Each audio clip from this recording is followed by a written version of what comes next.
Hey everybody, I haven't done a guitar video in a while, and I'm actually in the middle of packing and moving to a new place, so hopefully I'll have another month or so. Once I get all that straightened out, I'll have a new studio space and I can do better recordings and stuff and have more dedicated space for playing.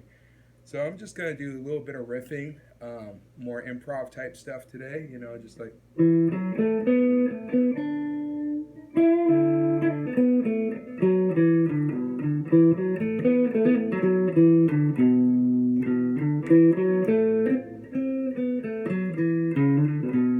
And the pentatonics are a great way to get your fingers warmed up, and then you could do slides.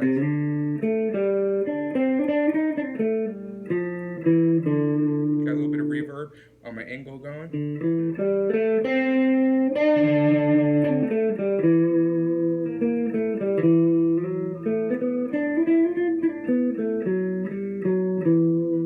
So what I like to do when I warm up for my pentatonics is just kind of take a variation of 2 notes per string or 3 notes per string.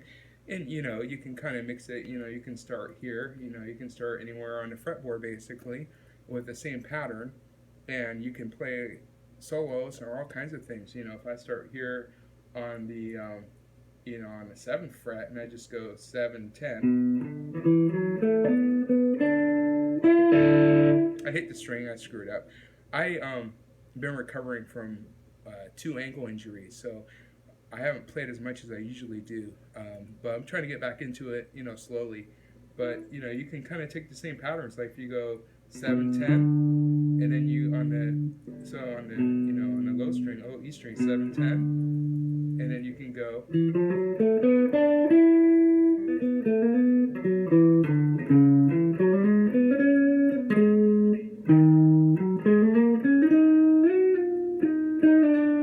I like to mix slides, so you can do a 1 fret slide to add flavor. So if you're doing just a basic pentatonic scale, say you're doing, A minor pentatonic.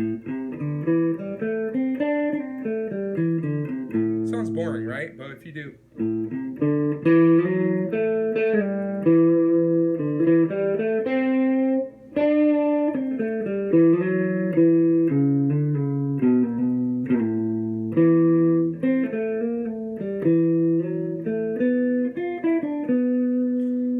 you slide 1 fret or 2 frets and slide back, and you just do it across the fretboard, you can come up with some interesting solo creations of your own making.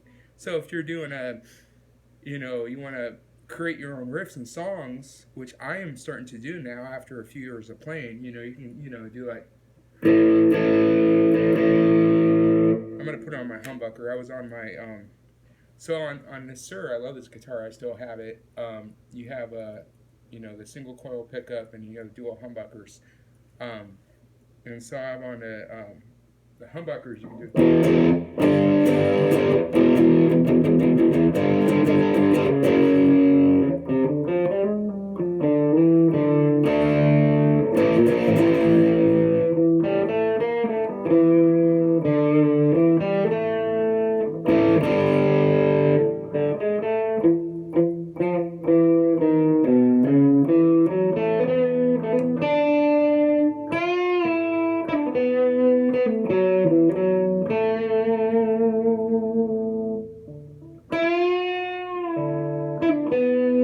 My fingers are sore because I haven't played in a while, so you got to get the finger strength back.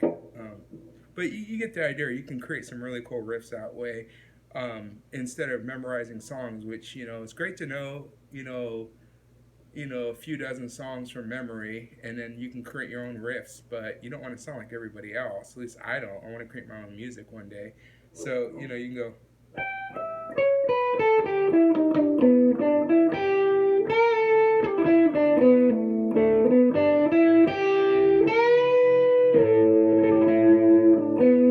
And sometimes I like to screw up on purpose because you get some interesting feedback, like I just did there. You can add some interesting songs.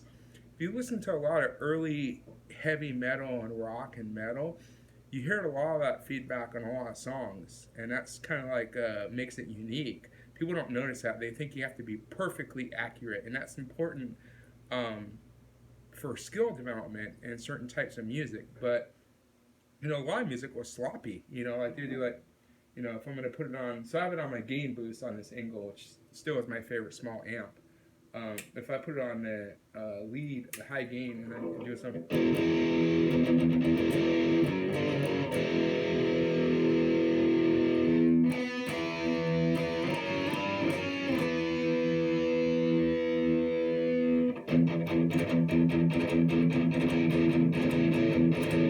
So that's kind of my take to the intro of Leper Messiah. I think it's Leper Messiah by Metallica.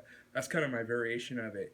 But you notice it, they do a lot of down picking. They don't do alternate picking. So, alternate picking is when you go down, up, and you palm your. But in a lot of the early Metallica stuff, they go. And it'll do to get it to sound like that.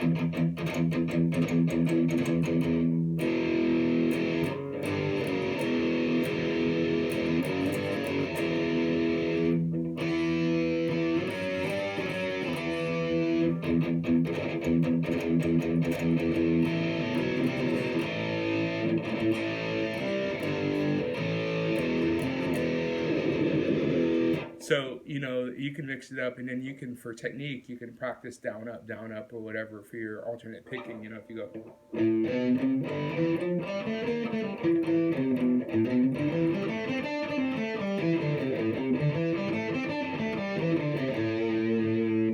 You can practice your hammer-ons.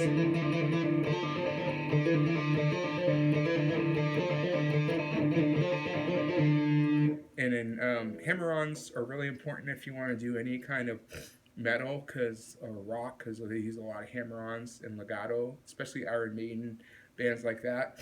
And then if you want to do any kind of tapping, hammer-on practice and pull-offs will help you get good at that. Because basically tapping is a lot of those techniques together. So if you're gonna do your hammer-ons.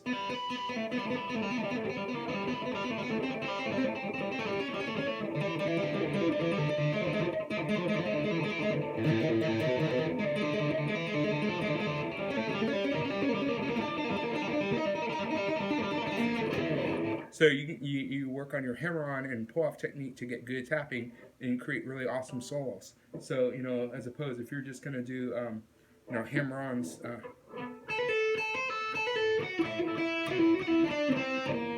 And they're really great for solos, instead of just doing everything.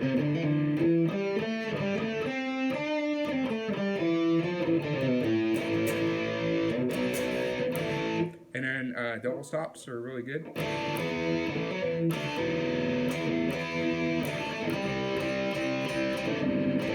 You can do a hammer-on double stop, which is cool. Iron Maiden is famous. Like they go.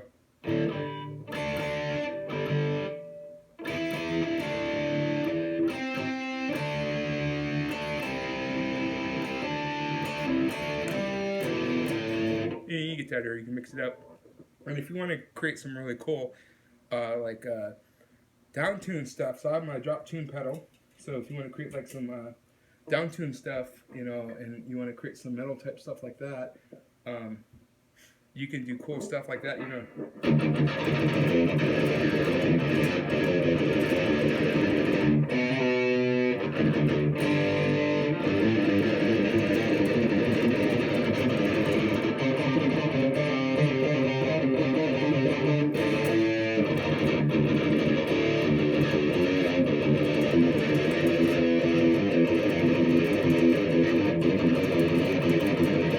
kind of get in the groove of palm muting and doing pull-offs and hammer-ons and legato.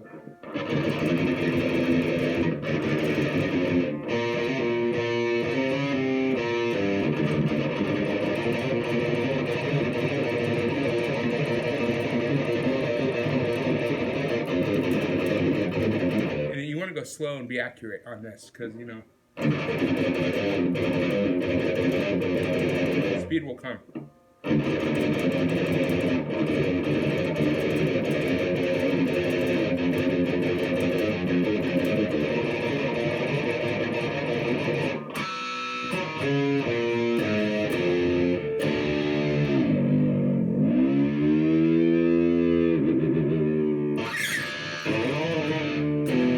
And if you down tune, you can still do the same patterns, for your skills.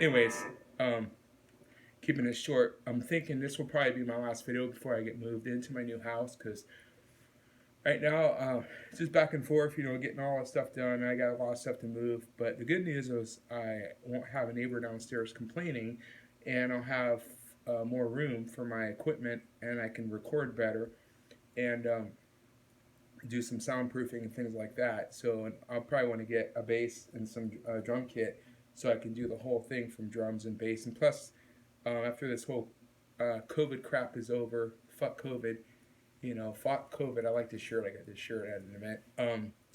Hopefully, once all this COVID crap is over, I can have people come over and practice and start recording tracks and stuff. Anyways, have a good Valentine's Day for those of you, and enjoy. Cheers.